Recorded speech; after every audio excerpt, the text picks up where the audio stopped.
Hello everyone, আসসালামু আলাইকুম। কেমন আছেন সবাই? চলে এসেছি নতুন আরও একটা ব্লগ নিয়ে। তো সবাই আমরা গ্রামে চলে এসেছি বিয়ের ব্লগ দেখাবো এই জন্য। তো আমার বড় ননদের ছেলের বিয়ে, তারই দাওয়াত। বিয়ে করেছে অনেক দিন আগে, কিন্তু সমাজের নিয়ম যে অনুষ্ঠান করতে হবে, তাই সেই জন্যই অনুষ্ঠানটা করা। তো এটা হলো বিকেলের আয়োজন। আমার শাশুড়ি, আমার দাদি শাশুড়ি, আমার ফুপু শাশুড়ি সবাই চলে এসেছে আলু ছিলতে, সাথে ছিল গ্রামের মেয়েরাও। এটা কিন্তু গ্রামের বিয়ের মানে নিয়মই বলতে চলে যে বিকেল করে সবাই আলু ছিলতে হয়, মেয়েদের রসুন পেঁয়াজ এসব ছিলতে হয় এবং সাথে সাথে মশলাও বাটতে হয়। কেননা বিকেলবেলা রান্নাটা হয় আলু ভাঙ্গা মাছ দিয়ে বা ডাল ঘাটি হয় মাছ দিয়ে। আমাদের এলাকার এই ট্রেডিশনাল যায় না, আপনাদের এলাকার কার কী সিস্টেম সেটা বলতে পারছি না। তো এখানে অনেক গরম ছিল, এত গরম যেটা ভাষায় প্রকাশ করা যাবে না। এই গরমের ভিতরে সবাই মিলে আলু ছিলতেছে।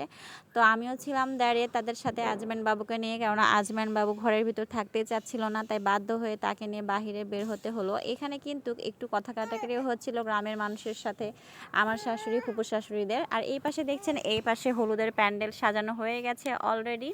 তো হলুদের প্যান্ডেল সাজিয়েছে, এখানে আমি আজমেন বাবুকে নিয়ে বসে আছি। আজমেন বাবু মানে এই মানে লাইটটা এত পছন্দ করছে যেটা ভাষায় প্রকাশ করা যাবে না। এত গরম ছিল, মানে এত গরম, মানে থাকাটা অনেক কষ্টকর হয়ে গেছে। আসলে আমাদের গ্রামে একটু বিদ্যুতের সমস্যা হয়। তার পাশে এদের বাসাতে দেখছি ফ্যানেরও প্রবলেম, পর্যাপ্ত পরিমাণে ফ্যান নেই। একটা ফ্যান ভাড়া করে এনেছে, স্ট্যান্ড ফ্যান, বাট একটা ফ্যানে হচ্ছে না। তাই সবাই মিলে ওই এক ফ্যানের সামনে এসে আমরা বসে আছি। এখানে আমার ননদ কোলে নিয়ে আছে আজমেন বাবুকে, আর দেখেন আশেপাশে সবাই বসে আছে।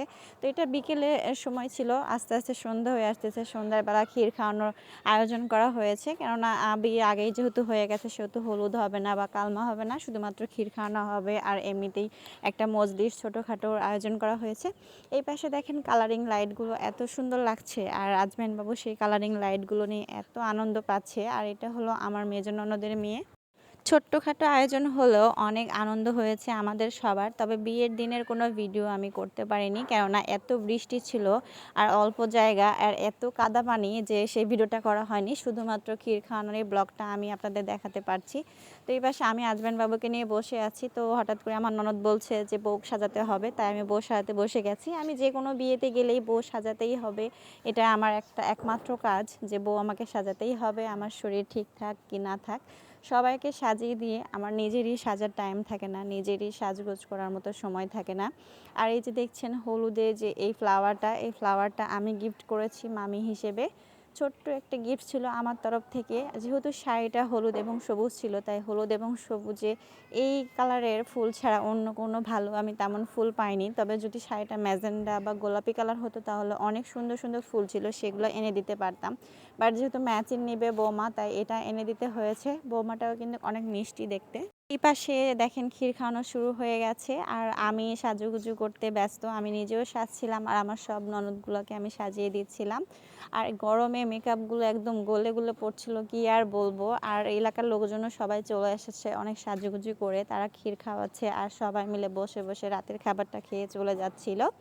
তো আমি বলেছি আমার ভাগিনাকে যে একটু আমার ছবি তুলে দিতে বউয়ের সাথে, কিন্তু আসলে সে ছবি না তুলে দিয়ে সে ভিডিও করাতে ব্যস্ত হয়ে গেছে। সে ভিডিও করে দিয়েছে। তেমন আমার কোনো ছবিও নেই, তেমন আমার কোনো ভিডিও নেই, কেননা শাড়ি পরার পরে আজমান বাবু এত কান্নাকাটি শুরু করে দিয়েছে যে আমি আর শাড়ি পরে থাকতে পারিনি।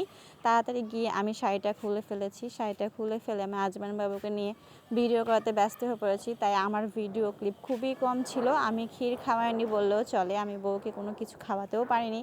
কি আর বলবো, এতটা মন খারাপ হচ্ছিল এই গরমে। আসলে বাচ্চা নিয়ে কোনো কিছুই মানে করা অতটা সম্ভব হয়ে ওঠেনি। আর এই পাশে দেখেন, এটা হলো আমার ননদিনী রায়বাঘিনী। সে অনেকটা রাগ করেছিল কোনো একটা কারণে, তো অনেকক্ষণ পরে তার মনটা ভালো হয়ে গেছে। এখন সে পোজ দেওয়াতে ব্যস্ত হয়ে গেছে। তাকে দেখতে অনেক মিষ্টিও লাগছিল সাজার পরে, সবাইকেই সুন্দর লাগছিল, গ্রামের মেয়েদেরও সুন্দর লাগছিল। এবং আমরা যারা সবাই রাজশাহী শহরতে গিয়েছিলাম, আমাদেরও সবাইকে অনেক সুন্দর লাগছিল। এমনকি বউটাও দেখতে সুন্দর, বউকে অনেক সুন্দর লাগছিল। আমার ভাগিনার কিন্তু তেমন একটা বয়স না, সে ছোট ছেলে, তারপরেও সে যেহেতু ভালোবেসে বিয়ে করেছে, কিছু আর করার নাই, মেনে নিতে হয়েছে। আর এই যে দেখছেন, এইটাই হলো আমার বড় ননদ। সে তার ছেলের বিয়েতে সে জমিয়ে ডান্স করতেছে তার জায়ের সাথে। আমার ননদ কিন্তু যে কোনো কারো বিয়ে হলেই সে অনেক নাচানাচি করে। তাই নিজের ছেলের বিয়েতেও নিজেকে কন্ট্রোল করতে পারেনি, মিউজিক দেখে সে নাচতে শুরু করে দিয়েছে। আর এইদিকে দেখেন ঘরের ভিতরে আমার ননদ, সে তো মিউজিক দেখলে সে তো নিজেকে কন্ট্রোলই করতে পারে না। আজমিন বাবু ঘুমিয়ে পড়েছে আর ও নাচা শুরু করে দিয়েছে। তো তার সাথে আমি একটু হাত নাড়িয়ে নাড়িয়ে তাল মিলিয়ে দিলাম যে যেন সে আর একটু খুশি হয়ে যায়, তার সাথে সঙ্গ দিতে পারি। আর এই পাশে দেখেন ওদের গ্রামের ছেলেরা মানে আমার ভাগিনের বন্ধুরা সবাই মিলে অনেক মজা করছে, নাচানাচি করছে। তো ক্ষীর খাওয়ানোর প্রোগ্রাম অলরেডি শেষ, এখন সবাই নাচবে আর কেউ গান করবে আর সবাই মিলে দেখবে। গ্রামের বিয়েতে এই জিনিসটা অনেক ভালো লাগে যে ক্ষীর খাওয়ানোর শেষে সবাই নাচে। তো এগুলো নাচছিল, এগুলো সবাই গ্রামের মেয়েরা নাচছিল, তারা অনেক সুন্দর নেচেছে। এরপরে বৌমাও দেখছি অনেক সুন্দর নাচতে পারে, আমার ননদ আর বৌমা মিলে নাচছিল। আমার ননদ কিন্তু বৌমার খালা শাশুড়ি হয়। তো আজকের ব্লগটা এ পর্যন্তই, সবাই ভালো থাকবেন এবং সুস্থ থাকবেন। আমার ভিডিওটা কেমন লাগলো প্লিজ কমেন্টস করে জানাবেন। আর যদি আমার চ্যানেলে নতুন হয়ে থাকেন প্লিজ একটা সাবস্ক্রাইব করে পাশে থাকবেন। ভালো লাগলে লাইক, কমেন্টস এবং শেয়ার করে দিবেন। আজকের মতো এই পর্যন্ত, নেক্সট টাইম আবার দেখা হবে নতুন কোনো ব্লগ নিয়ে বা নতুন কোনো ভিডিও নিয়ে। সে পর্যন্ত সবাই ভালো থাকবেন। আল্লাহ হাফেজ।